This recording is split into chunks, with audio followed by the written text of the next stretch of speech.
बचपन और कहानियों का एक अलग ही नाता है। ये कहानियां ही तो हैं जो जिंदगी की छोटी से छोटी सीख बड़े ही सहज और सरल तरीके से दे जाती हैं और इसी सीख पर निर्भर करता है बच्चों का व्यक्तित्व। आज भले ही दिल बहलाने वाली बच्चों की नैतिक कहानियां हमारे जहन से धुंधली हो गई हो, लेकिन उनसे मिली सीख यकीनन आज भी आप सभी के दिलों में जिंदा होगी। वहीं आज के दौर की बात करें तो हम बच्चों को बहलाने के लिए उनके हाथ में टीवी का रिमोट या मोबाइल थमा देते हैं और इस बात को भूल जाते हैं कि बच्चों को बहलाने से कहीं ज्यादा जरूरी है उन्हें नैतिकता का पाठ पढ़ाना है। अगर याद हो तो हमारे बुजुर्गों ने हमें नैतिकता का पाठ नैतिक कहानी के माध्यम से सिखाया था। अब सवाल यह उठता है कि वो नैतिक कहानियां आज भी महत्व रखती हैं, तो इसका जवाब हाँ है। यही कारण है कि हम कहानियों के इस भाग में कुछ ऐसी ही नैतिक कहानियां आपके बच्चों के लिए संजो कर लाए हैं।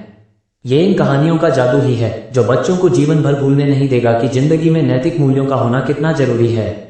कहानी शुरू करें इससे पहले चैनल को लाइक व सब्सक्राइब करें। एक जंगल में एक हाथी और एक बकरी रहते थे। दोनों बहुत पक्के दोस्त थे। दोनों साथ में मिलकर हर दिन खाने की तलाश करते और साथ में ही खाते थे।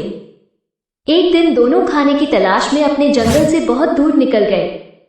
वहां उन्हें एक तालाब दिखाई दिया। उसी तालाब के किनारे एक बेर का पेड़ था। बेर का पेड़ देखकर हाथी और बकरी बहुत खुश हुए। वो दोनों बेर के पेड़ के पास गए। फिर हाथी ने अपनी सूंड से बेर के पेड़ को जोर से हिलाया और जमीन पर ढेर सारे पके हुए बेर गिरने लगे। बकरी जल्दी जल्दी गिरे हुए बेरों को इकट्ठा करने लगी। संयोगवश उसी बेर के पेड़ पर एक चिड़िया का घोंसला भी था, जिसमें चिड़िया का एक बच्चा सो रहा था और चिड़िया दाने की खोज में कहीं गई हुई थी। बेर का पेड़ जोर से हिलाने के कारण चिड़िया का बच्चा घोंसले से बाहर तालाब में गिर पड़ा और डूबने लगा। चिड़िया के बच्चे को डूबता हुआ देखकर उसे बचाने के लिए बकरी तालाब में कूद गई, लेकिन बकरी को तैरना नहीं आता था। इस वजह से वो भी तालाब में डूबने लगी।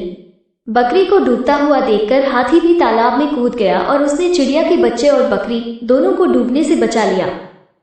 इतने में चिड़िया भी वहां पर आ गई थी और वह अपने बच्चे को सही सलामत देखकर बहुत खुश हुई। उसने हाथी और बकरी को इसी तालाब और बेर के पेड़ के पास रहने के लिए कहा। तब से हाथी और बकरी भी चिड़िया के साथ उस बेर के पेड़ के नीचे रहने लगे। कुछ ही दिनों में चिड़िया का बच्चा बड़ा हो गया। चिड़िया अपने बच्चे के साथ जंगल में घूम कर आती थी और हाथी और बकरी को जंगल में किस पेड़ पर फल लगे हैं इसकी जानकारी देती थी।